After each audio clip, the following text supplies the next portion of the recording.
나타났느냐?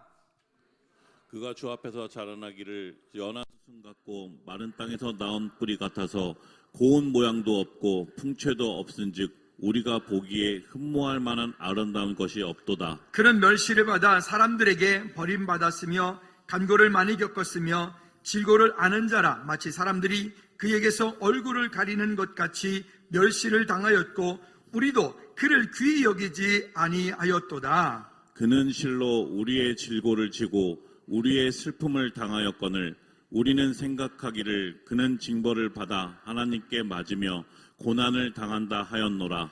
그가 찔림은 우리의 허물 때문이요 그가 상함은 우리의 죄악 때문이라. 그가 징계를 받음으로 우리는 평화를 누리고 그가 채찍에 맞음으로 우리는 나음을 받았도다.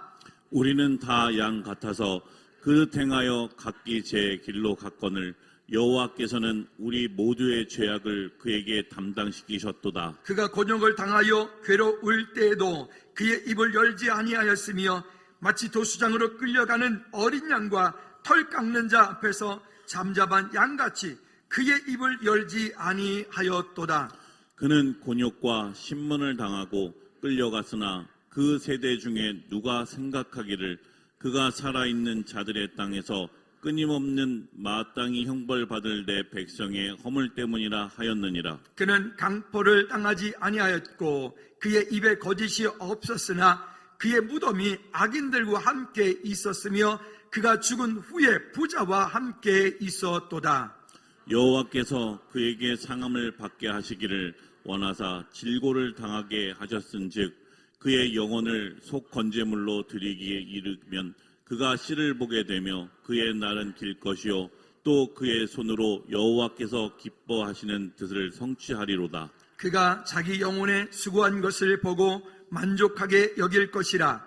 나의 의로운 종이 자기 지식으로 많은 사람을 의롭게 하며 또 그들의 죄악을 친히 담당하리로다.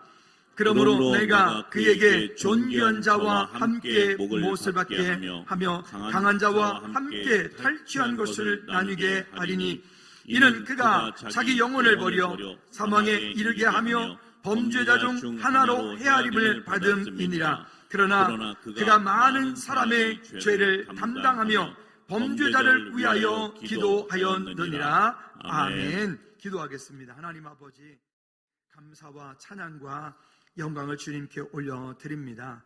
주가 그리스도심이 고백되어지며 나를 위해서 찔리시고 나를 위해서 십자가의 물과 피를 다 쏟으신 그 사랑을 믿음으로 고백하고 감사하는 우리 모든 제들 될 수 있도록 그저 매년마다 돌아오는 부활주의를 우리가 또 그냥 부활주의를 습관적으로 맞는 것이 아니라 그 부활의 주님이 나의 주님이심을 온 마음으로 고백하는 우리 모든 제들 되게 도와 주시옵소서. 예수 그리스도 이름으로 기도하옵나이다. 아멘. 아멘.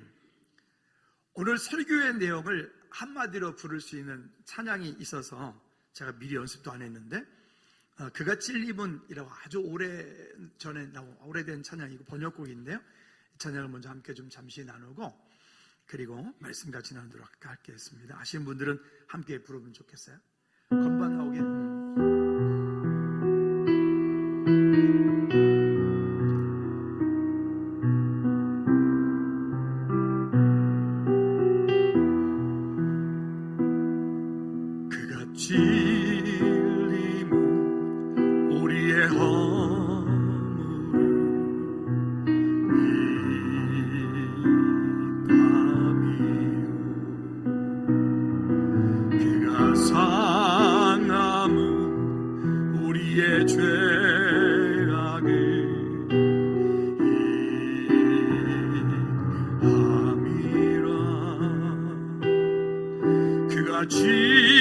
징계를 받음으로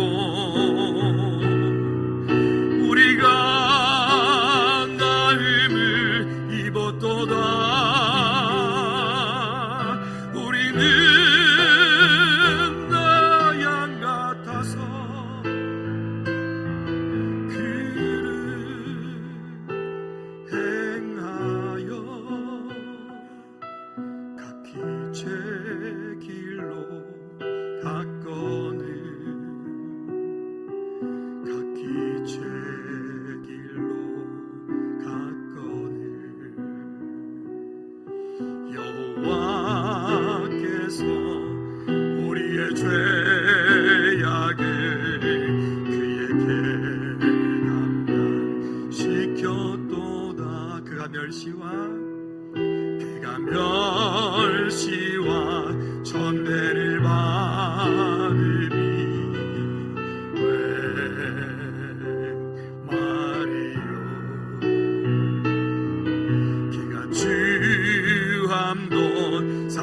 악한 죄악도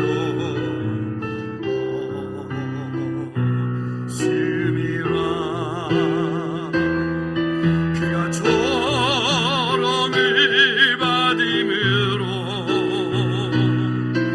우리가 귀함을 입었도다.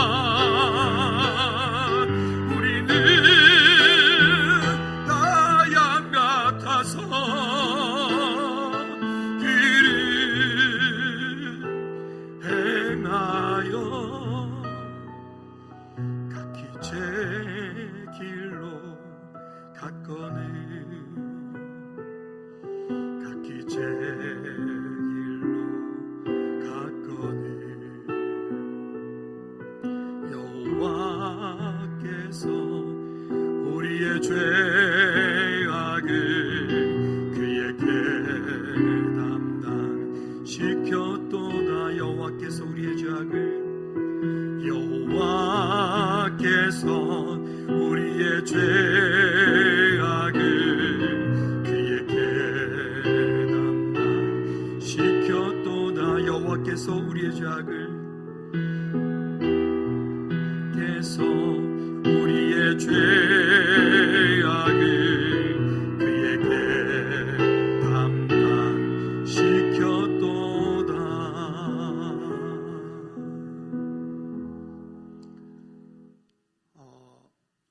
우리가 십자가를 이제 목걸이도 하고 다니고, 우리도 지금 여기 강대상 뒤에도 십자가가 있고, 또 교회들마다 종탑 꼭대기에 십자가가 이렇게 놓여져 있습니다.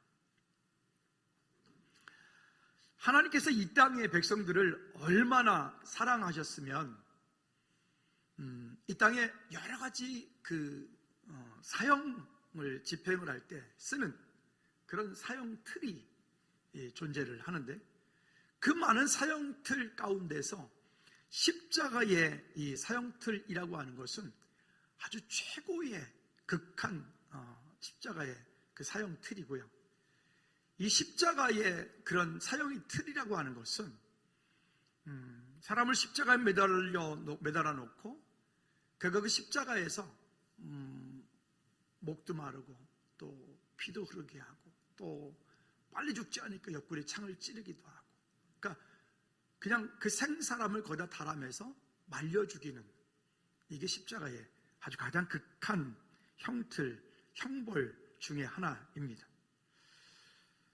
하나님께서 얼마만큼 우리를 사랑하시는지에 대한 이 십자가의 능력, 십자가의 이것은 지금 우리가 보기에 그저 십자가가 우리는 지금 어떤 목걸이도 하고 등등 하는 이런 모든 것들이 우리 안에 장식품이 아니라, 이 십자가는 한번 따라합시다. 내 몸에 예수 그리스도의 흔적을 가졌다.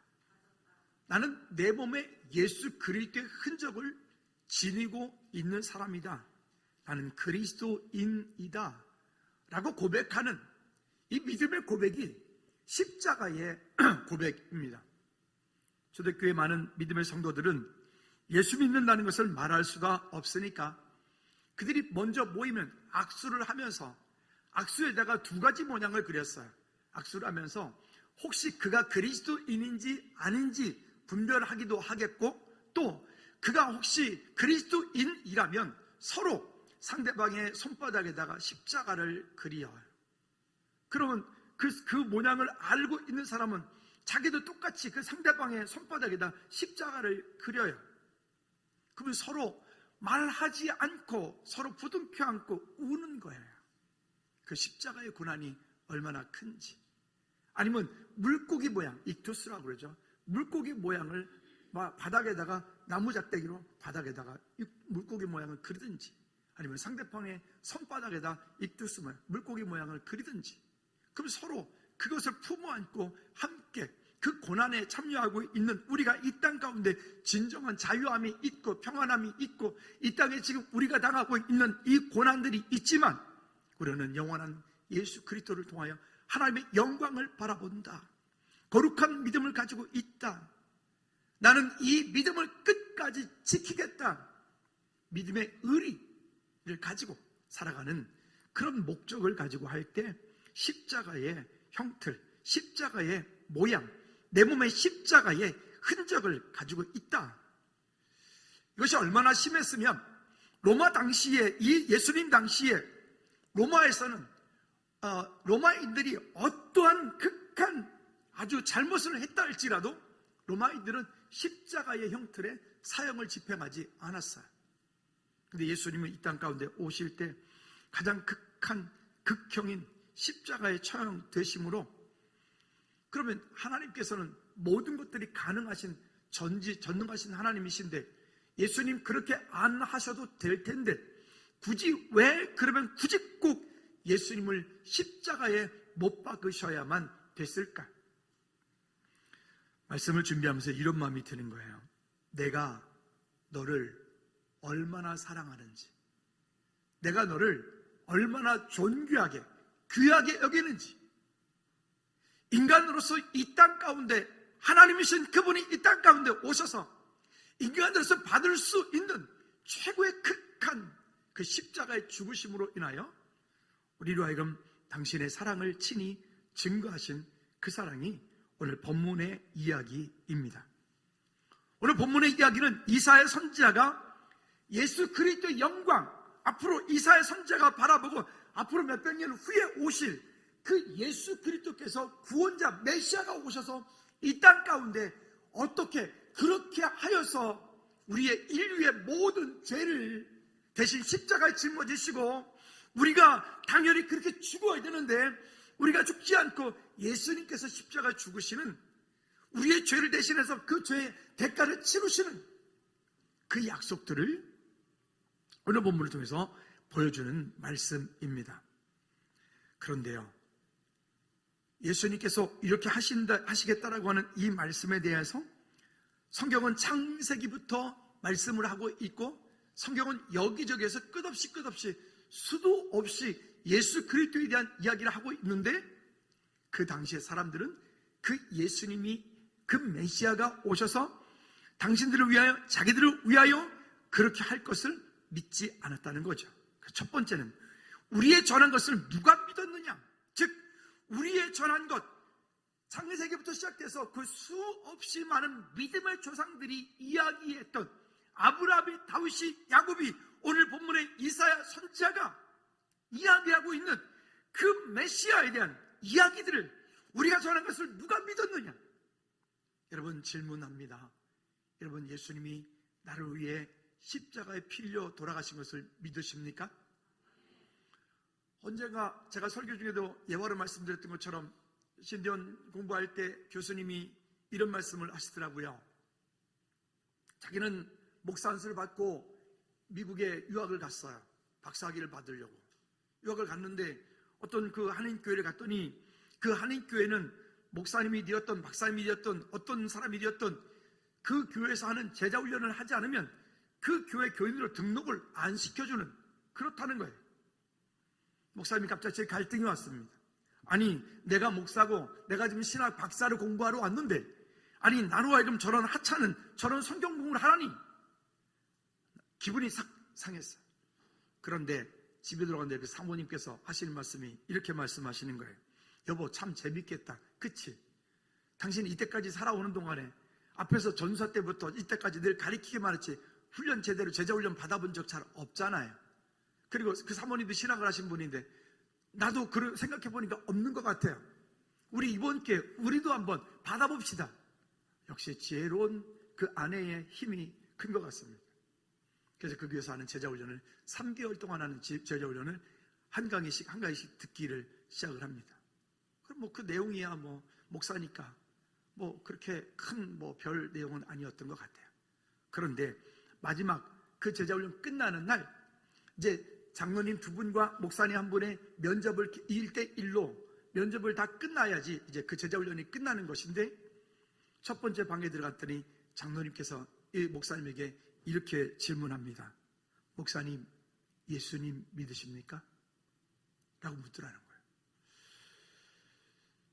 저한테 누군가가 목사님 예수 믿으십니까? 라고 물으면 저 기분 되게 나쁠 것 같아요.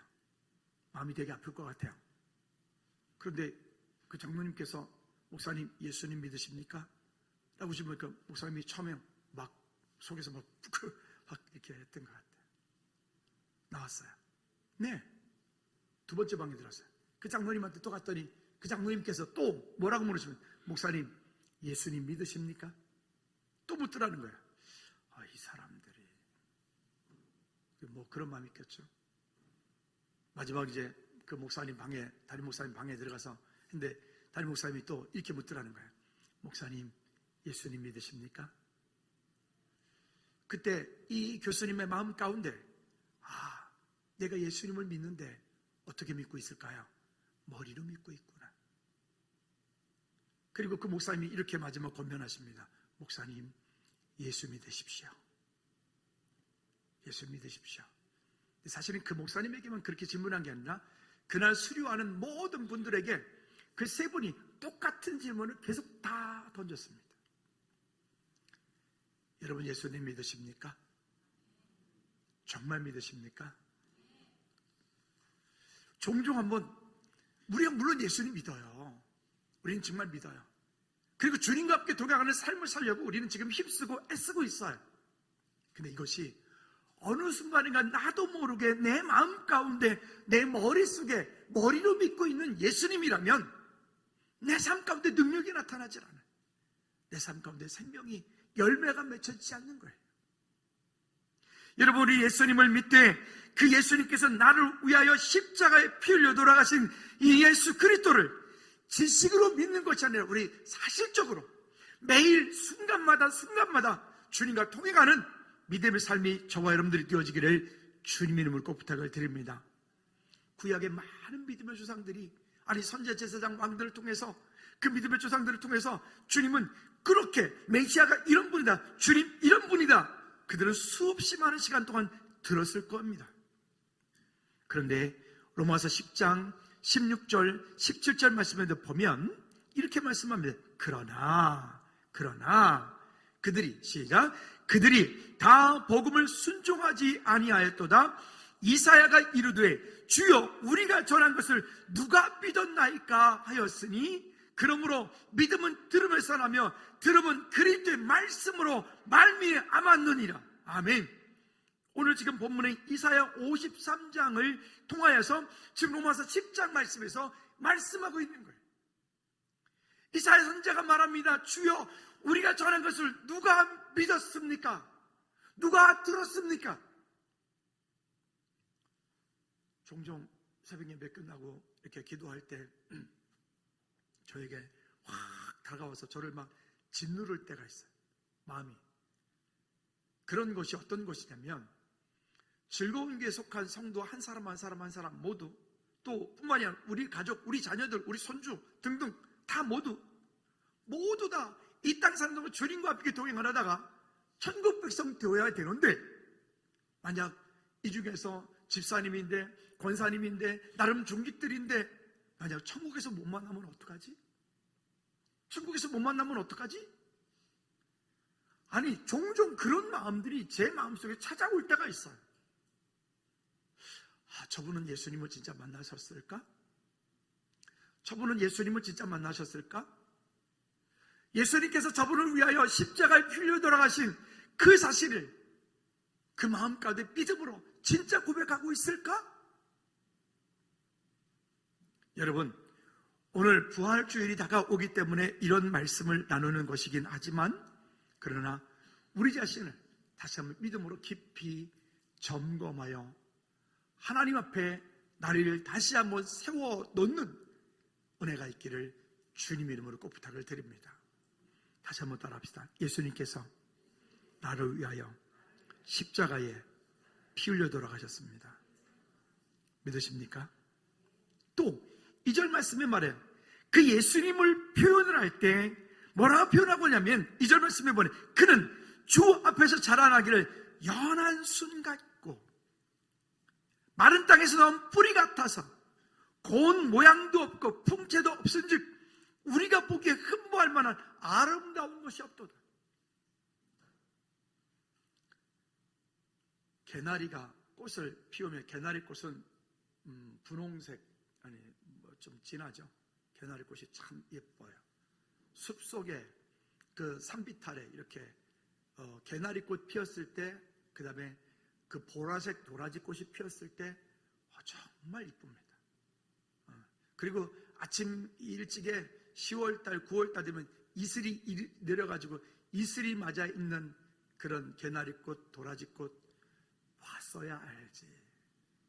정말 너무너무 이쁩니다. 거기에 안개까지 살짝 드리워 있으면 거의 환상적입니다. 그런 거 못 보셨죠? 안 됐습니다.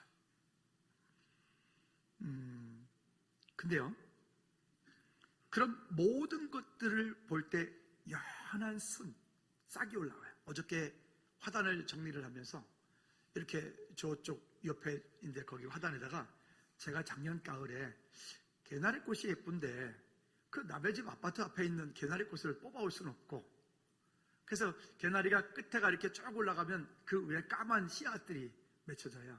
그래서 그 씨앗들을 제가 채취를 해서 와서 그를 채취해다가 제가 제 방에다가 이틀을 이제 냉장고 속에 잠깐 넣었다가 한 이틀 넣었다가 끄집어내가지고 물을 이렇게 담아서 걔를 한 3일 정도 놔두니까 싹이 이렇게 싹 나오더라고요. 싹이 나와서 그거를 한 10대 개를 갖다가 여기 화단 옆에다 갖다가 이렇게 심어놨어요. 심어놔서 애들이 내년 봄에 나올 수 있을까? 심어놨어요. 근데 어제 이렇게 보다 보니 거기 뭐가 싹이 이렇게 막 나온 거예요. 10대 개가. 그래서 뽑으니까 걔네들이야. 성공했어요. 그래서 조 전사님 보고, 전사님 이쪽 밭에다가 중간중간에다 심어놓고 오라고. 그래서 혹시 여기 개나리꽃이 피면은 그게 조 전사님이 심은 거구나 이렇게 생각하시면 돼요. 올해는 아마 이제 처음 싹이 났기 때문에 올해는 아마 꽃이 필런지 안 필지 모르겠고 어떻든 좀 잘할 것 같아요. 정말 그 싹이 연한 순이 나올 때는요 진짜 힘이 없어요. 정말 그거는 그냥 툭 쳐도 그냥 다 쓰러져 버리는. 그럼 왜 오늘 2절 말씀에서 예수님을 이렇게 표현을 했을까요? 그 구원자 되신 예수 그리스도, 우리가 보면 엄청나게 힘과 강력한 능력이 있는 그런 주님으로 고백할 것 같은데, 예수님은 표현하기를 그렇게 이 세상 가운데서 가장 연약한 모습으로 예수 그리스도를 표현하고 있어요. 이것은 거꾸로 이런 고백들입니다. 예수 그리스도께서 세상 가운데서 버려지고 연약하고 천대받고 있으나 여호와 하나님의 보호하심 아래 있다라고 하는 것을 반증하는 이 말씀이기도 합니다. 여러분, 성경에 이렇게 말하죠. 들의 풀도 저 하늘의 새도 누가 먹이시고 입히신다고요? 하나님께서. 그러면서 주님이 이렇게 말씀하세요. 한번 따라해볼까요? 하물며 너희일까 보냐. 우리 지난주에 설교 말씀 나누면서 20편 23편 말씀 나누면서 양의 특징들을 얘기하면서 양은 멀리 보이지 않기 때문에 목자가 꼭 필요하다 이 말을 했는데, 화요일날 제자훈련 모임할 때 모 집사님께서 자기는 눈이 너무 밝아서 지금 예수님 목자를 따라가기보다 세상에 보이는 게 너무 많다고 여기 두 번째 자리에 앉아 계시네요. 그래서 은혜를 받았어요. 그렇구나. 주님이 그렇게 하실 수밖에 없는 이유가 있잖아요. 주님께서 이 땅 가운데 오셔서 우리를 대신해서 십자가에 이렇게 돌아가실 수밖에 없는 그 이유가, 왜? 그분께서 그렇게 하지 않으면 내 안에 가지고 있는 그 죄의 문제를 그 세상에 어떤 방법으로도 해결할 수 있는 방법이 없기 때문에 그래요. 우리가 하나님 만나는 길은 오직 예수 그리스도 외에는 없다 그랬어요. 디모데전서 2장 5절 말씀에 보면 하나님과 사람 사이의 중보자는 오직 예수 그리스도 외에는 없다 그랬어요. 우리가 하나님께로 가려면 예수 그리스도 이름이 아닌 다른 이름으로 율법을 지켜서 행위로 내가 무언가를 많이 해서 절대 할 수 없어. 우리는 무언가를 잘해서 구원받는 게 아니라 구원하여 주신, 나를 선택하여 주신 하나님의 은혜가 감사하여서 지금 이 자리에 있는 줄로 믿으시기 바랍니다. 베드로전서 2장 4절과 5절 말씀에도 보면, 거기 PPT 5절 없을 것 같은데요, 5절도 첨부해 주세요. 이렇게 제가 말씀 읽어드리겠습니다. 사람에게는 버림받았으나 하나님께는 택하심을 입은 보배로운 산돌이신 예수께 나가 5절에 보면 너희도 산돌같이 신령한 집으로 세워지고 예수 그리스도로 말미암아 하나님이 기쁘시게 받으실 신령한 제사를 드릴 한번 따라합시다. 거룩한 제사장이 될지니라. 예수님께서 우리를 위하여 십자가에 필려 돌아가신 이 사건을 베드로전서 2장 4절과 5절 말씀에서는 그래서 우리가 그러한데 그 일들을 그렇게 하신 이유는 우리로 거룩한 제사장이 되게 하려 하십니다. 한번 따라합시다. 나는 거룩한 제사장이다. 아멘입니까? 여러분, 우리는 거룩한 제사장이 된 거예요. 누구로 인해서? 예수 그리스도로 인하여서. 또한 이 예수 그리스도의 십자가의 이 사건들은 그저 단순한 사건으로 되어지지 않고 이사야 11장 1절 말씀에 보면 이렇게 말씀합니다. 이새의 줄기에서 한 싹이 나며 그 뿌리에서 한 가지가 나서 결실한 것이요. 여기 이사야 11장 1절 말씀에서 이야기하고 있는 이새의 줄기에서 한 싹이 났다. 보통 예수님의 족보를 얘기할 때 아브라함과 다윗의 자손 예수 그리스도의 세계라 라고 말하는데 이사야 11장 1절 말씀에 보면 이새의 줄기대라고 말을 해요. 아브라함의 줄기라고 말하지 않고 다윗의 줄기라고 말하지 않고 이새의 줄기라고 말을 해요. 왜 그럴까요?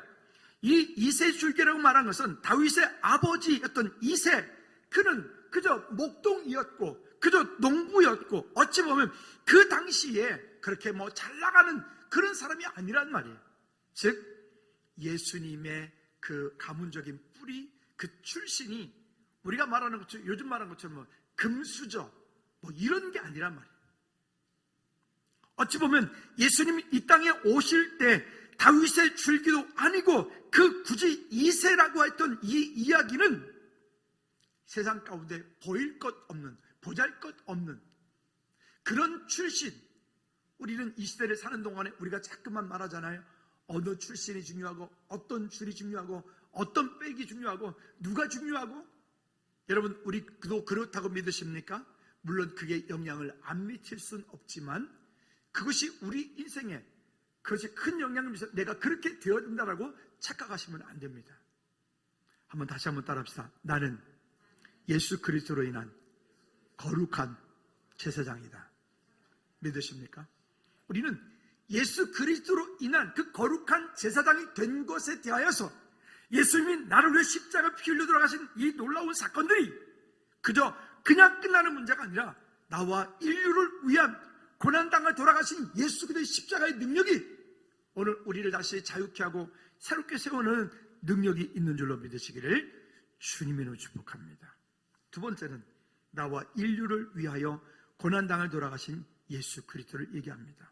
즉 3절 말씀에 보면 이거를 신학적인 말로 종의 비하라고 말하는데, 즉 하나님이신 그분이 인간을 위하여 인간과 똑같은 육신의 몸을 입고 오신 낮아지신 그것들을 종에 비하다라고 얘기했어요. 어떻게 해요?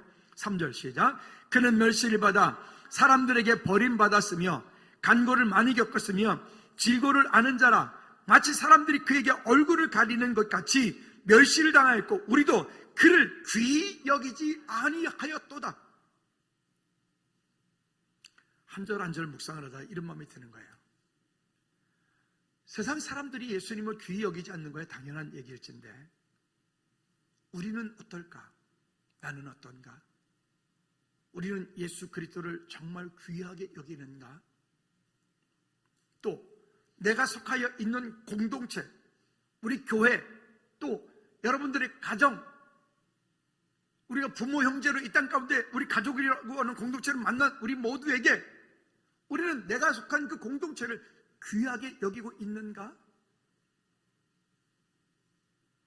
여기서 말씀하고 있는 것은 정말 예수 그리스도를 귀하게 여기고 있는가? 여러분 예수 그리스도를 정말 귀하게 여기십니까? 어느 정도로 귀합니까? 은가락지 정도 됩니까? 아니면 금가락지 정도 됩니까? 다이아몬드 제가 얼마 그 용량을 사이즈를 잘 모르겠는데 다이아몬드 눈깔 사탕만한 거 여기다 그냥 끼고 다니면 나 이런 거 끼고 다니면 이렇게 할 사람이 있을까요? 아마 곧 죽을걸? 그렇게 끼고 다니면? 그죠? 너무 귀한 것을 너무 귀하기 때문에 그것을 드러내지 못하는 경우가 있어요. 우리 그리스도인들이 그래요. 너무 귀한 예수 그리스도를 만났는데 그 너무 귀한 예수 그리스도를 우리 마음속에 너무 귀해서 품고만 있다가 보니까 생산이 안 돼. 여러분, 예수님이 그리스도인 것을 자랑하고 증거할 수 있기를 주님의 이름으로 꼭 부탁을 드립니다. 아멘. 또 1장 5절과 6절 말씀에 보면 그래서 이사야 선지자는 이미 이 이야기를 합니다. 뭐라고 얘기를 하냐면 너희가 어찌하여 매를 더 맞으려고 패역을 거듭하느냐.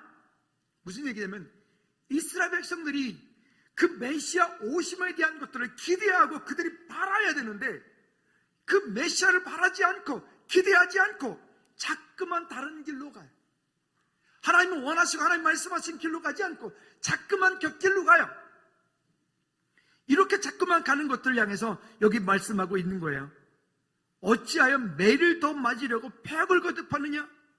온 머리는 병들었고 온 마음은 피곤하였으며 발바닥의 머리까지 성한 곳이 없이 상한 것과 터진 것과 새로 맞은 흔적뿐이거늘 그것을 짜며 싸매며 기름으로 부드럽게 함을 받지 못하였도다. 하나님을 떠난 인생들이 이 땅 가운데 무언가를 많이 하려고 힘쓰고 애쓰지만, 그래서 이런 말씀 많이 드렸잖아요. 여러분, 성공하기 전에 예수님 만나야 되고요, 돈 많이 벌기 전에 예수님 만나야 되고요, 이 땅 가운데 정말 더 건강해지고 더 출세하기 전에 주님과 친밀한 교제가 있어야 된다고요. 시편 23편에 말씀하고 있는 것처럼 우리가 힘들고 어렵고 그 어둠의 골짜기를 지나가고 있는 그때가 하나님과 가장 친밀한 시간이기 때문에 오히려 그때가 하나님의 더 큰 은혜이고 능력의 시간이라고요. 여러분, 그 약속을 붙잡고 우리 믿음으로 하루하루 승리하는 저와 여러분들 되어지기를 축복합니다. 또 4절 말씀에 말씀합니다. 그는 실로 우리의 질고를 지고 우리의 슬픔을 당하였거늘 우리는 생각하기를 그는 징벌을 받아 하나님께 맞으며 고난을 당한다 하여도다. 예수님 십자가에 피 흘려 돌아가신 것은 예수님께서 어떠한 죄도 흠과 티도 없으신 분이신데, 그분이 십자가에 돌아가신 건 누구를 위하여? 나를 위하여. 나를 위하여. 로마서 5장 17절 18, 19절 말씀에도 마찬가지입니다. 한 사람 아담 때문에 이 땅 가운데 죄가 들어왔으나 그 한 사람 예수 그리스도로 해서 우리는 그 죄에서부터 자유함을 얻는 것이죠. 그러면 예수님 고난받으시는 이유? 5절 말씀에 아까 찬양도 우리가 했어요. 5절 말씀에 시작. 그가 찔림은 우리의 허물 때문이요 그가 상함은 우리의 죄악 때문이라. 그가 징계를 받음으로 우리는 평화를 누리고 그가 채찍에 맞음으로 우리는 나음을 받았도다. 아멘. 여러분, 예수님 이 땅에 오신 이유는 저 누군가를 위해서가 아니라 오늘 나를 위하여, 나를 위하여, 우리를 위하여 주님께서 대신 제물이 되어주시기 위해서 오셨다. 그래서 세 번째는 예수 그리스도의 고난의 결과입니다. 10절 말씀 볼까요? 시작. 여호와께서 그에게 상함을 받게 하시기를 원하셔 질고를 당하게 하셨은즉 그의 영혼을 무엇으로? 속건 제물로 드리기에 이르면 그가 씨를 보게 되며 그의 날을 기를 것이요 또 그의 손으로 여호와께서 기뻐하시는 뜻을 성취하리로다. 아멘. 여기에 보면 여호와께서 그 영혼을 무엇으로? 속건 제물로 드리기에 한다는. 구약의 법은 눈에는 눈, 이에는 이, 율법이 그렇게 되어 있어요. 그럼 만약에 내가 어떤 부분에 어떻게 하다가 보니까 상대방의 만약에 해서 발가락을 다치겠어요. 그러면 구약의 법대로 하면 그 발가락 다친 만큼 그 사람도 당해야 돼. 어찌하다 보니까 어떻게 사람을 잘못해서 해치게 됐어요. 죽게 됐어요. 그러면 그 죄의 대가로 그가 죽은 것처럼 나도 죽어야 돼요. 그런데 그렇게 할 수 없으니까 어떻게 했냐면 그 당시에 대신해서 우리가 제사제도가 있는 것처럼 제사장에게 그 자기가 죽어야 되는데 그래 하지 못하니까 양이나 흠없는 염소를 끌고 가서 그 제사장은 그 양이나 염소에게 그가 가지고 있는 죄를 다 전가시켜 뒤집어 씌워서 그리고 그 앞에서 피를 흘려 그 양이, 짐승이 죽는 그 모습을 바라보고 그 사람은 회개하고 장차 메시아가 오셔서 나를 위하여 이렇게 제물이 되어주시고 나를 위하여 내 모든 죄를 용서하실 것이라고 하는 것을 말씀하는 것들이 그 제사제도가 속건제도예요. 그게 제사제도, 그게 유월절 사건이에요. 여러분, 예수님께서 행하신 이 일들은, 그래서 이것은 다른 사람의 어떤 것 때문이 아니라 오늘 나의 문제, 내 인생의 문제. 우리 최근에 같이 말씀 쭉 나눴던 것처럼 내 인생에 가지고 있는 문제를 내가 품고 있으면, 내가 해결하고 두면 그것이 해결되지 않아요. 오히려 더 문제가 가중될 뿐이죠. 그러나 우리가 주님을 향해 서면, 하나님을 향해 믿음으로 서면 주님께서 그 모든 일을 이루실 줄로 믿고 그 앞에 서면 주님께서 우리의 인생의 문제를 해결해 주실 줄로 믿습니다. 저는 그래서 우리 금요 찬양 예배가 너무 귀한 거예요. 금요 찬양 예배 함께 나와서 내 인생의 문제가 없는 사람이 어디 있어요? 그 문제를 가지고 하나님 앞에 나와 서서 찬양하고 기도하고 부르짖고 하나님 향해 내 문제를 내어놓았을 때 그 문제가 내 뒤로 물러가는 모습들을 지난 금요 찬양 예배 시간에도 정말 많이 보겠더라고요. 여기저기에서. 여러분, 그 약속을 붙잡고 인생의 문제를 가지고 혼자 고민하지 말고 염려하지 말고 그 문제를 가지고 하나님 앞에 나와서 찬양하며 기도하며 쏟아낼 수 있기를 주님의 이름으로 꼭 부탁을 드립니다. 따라합시다. 예수님께서 나를 위하여 속죄 제물이 되어 주셨습니다. 아멘. 자, 그래서 이 부분을 레위기 5장 15절 말씀에 보면 뭐라고 말씀하냐면 이렇게 말씀을 합니다. 누구든지 여호와의 성물에 대하여 부지 중에 범죄하였으면 여호와께서 속건제를 드리되 내가 지정한 가치를 따라 성소의 세겔로 몇 세겔 은에 다 상당한 흠 없는 숫 양을 양떼 중에서 끌어다가 속건제로 드려서, 여러분, 피 흘림이 없은즉 죄사함이 없느니라. 여러분, 우리 안에 예수 그리스도의 보혈, 그 유월절 어린 양 대신 예수 그리스도의 그 십자가의 능력을 붙잡고 이 땅 다시 한번 믿음으로 승리하는 저와 여러분들 되어지기를 주님의 이름으로 축복합니다. 옆에 분한테 다시 한번 인사합시다. 예수님께서 집사님 본사님 위해서 십자가에 필려 돌아가셨습니다. 시작. 아멘. 그리고요 11절 말씀에 보면 그래서 이렇게 말합니다. 그가 자기 영혼에 수고한 것을 보고 만족하게 여길 것이라. 나의 의로운 종이 자기 지식으로 많은 사람을 의롭게 하며 또 그들의 죄악을 친히 담당하리로다. 아멘. 또 6절 말씀에 보면 이렇게 말합니다. 우리는 다 양 같아서 그릇 행하여 각기 죄 길로 갔거늘 여호와께서는 우리 무리의 죄악을 그에게 담당시키셨도다. 내 죄를 내가 죽어야 되는데 나를 대신해서 십자가에 필려 돌아가신 그 유월절 어린 양 대신 예수 그리스도, 그 십자가의 능력이 오늘 우리를 자유케 하고 그 십자가의 능력이 오늘 이 땅 사는 저와 여러분들에게 하나님의 영광이 되게 만들 줄로 믿습니다. 8절 말씀에 말하고 있습니다. 이렇게 에베소서 4장 8절에 보면 그러므로 이르기를 그가 위로 올라가실 때에 사로잡혔던 자들을 사로잡히시고 사람들에게 선물을 주셨다 하였도다. 아멘. 그 십자가의 능력, 그 십자가의 그 사랑, 우리로 하여금 그런 자유함을 주게 만들었어요. 그래서 그 후에 10절부터 12절까지 말씀해 보면 결국 이 모든 것들, 예수 그리스도의 십자가의 그 사건은 오히려 우리가 이 땅 가운데 참 자유함을 얻게 하고 저와 여러분들로 하여금 진정한 거룩한 제사장이 되게 하는 하나님의 능력이 거기 있음을 고백하게 하는 말씀입니다. 여러분, 우리가 이번 주간, 다음 주간, 우리가 부활주일까지 우리 한번 우리 자신을 한번 주님 앞에 한번 가만히 내려놔 보시지 않겠어요? 주님은 내게 무엇라고 말씀하시는지, 십자가 앞에 그 뜨거운 사랑을 우리가 언제 경험했었나요? 그때 그랬었는데 말고, 여러분 그 십자가의 사랑, 그 십자가의 능력은 지금 진행형이 되셔야 돼요. 주님 우리를 부르시는 그날까지, 그때 그랬어가 아니라 지금도 그 십자가에 못 박히신 주님, 나를 살리고 나를 구원하신 십자가의 능력, 주님의 십자가 앞에 우리가 서서 나를 내려놓고 주님의 은혜를 구하는 저와 여러분들 모두 되기를 주님의 이름으로 축복합니다.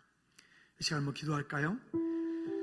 하나님, 정말 나를 위해 십자가 필려 돌아가신 그 십자가의 능력을, 은혜를 믿음으로 고백하며 주께 영광 돌리는 귀한 믿음의 삶이 되어질 수 있도록 주님 도와달라고 우리 한번 다 같이 한번 기도하겠습니다. 하나님 아버지, 십자가의 능력, 십자가의 그 사랑, 십자가의 그 은혜를 우리가 알고 날마다 믿음으로 승리하는 믿음을 찾아낼 수 있도록 주님 도와주시옵소서. 나를 위해 십자가 필려 돌아가신 그 예수 그리스도의 능력이, 하나님 나를 위해 유월절 어린양 되신 그 예수 그리스도의 십자가의 그 속건 제물 되어주신 그 능력을 힘입어 오늘 이 땅 사는 동안에 우리에게 맡겨준 귀한 일들을 믿음으로 이루어가는 우리 모든 질 되게 도와주시옵소서.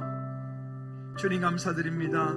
십자가 앞에서 우리 그 뜨거운 회개를, 그 사랑을 알고 그 은혜 가운데 승리하는 우리 모든 질 되게 도와주시옵소서.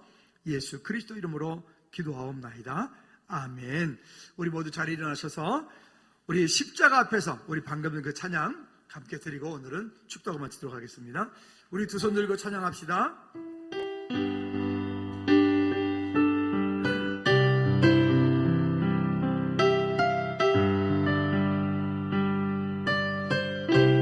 십자가 앞에서 즐거운 사랑을 알았네. 십자가 앞에서 진정한 회개를 배웠네. 십자가 앞에서 잃었던 눈물을 찾아 십자가 앞에서, 십자가 앞에 내 삶의 자유를 얻었네. 내 삶의 자유를 얻었네. 십자가 위에 못 박히신 주님, 나를 살리고 나를 구원하셨네. 십자가 새 생명을 주셨네. 십자가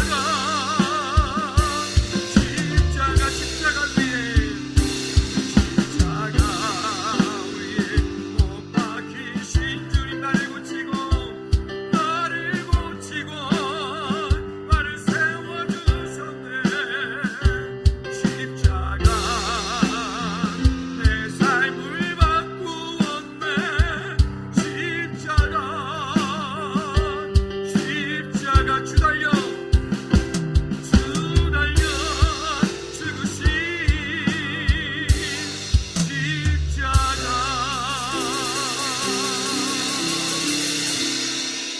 이제는 우리 예수 그리스도의 은혜와 우리 하나님 아버지 그 무한 그 사랑의 역사하심과 성령 내주 인도 교통 충만하심이, 그 십자가의 능력, 그 십자가의 사랑, 그 십자가의 은혜 가운데 이제 믿음으로서 날마다 승리하며 예수 그리스도 안에 살기 원하는 우리 믿음의 모든 제일 머리 위에, 저들이 가정의 사업장과 일터 위에, 우리 각 부서들 위에, 나라 민족 선교직 위에 이제부터 주의 은혜가 영원토록 항상 함께 있을지어다. 아멘.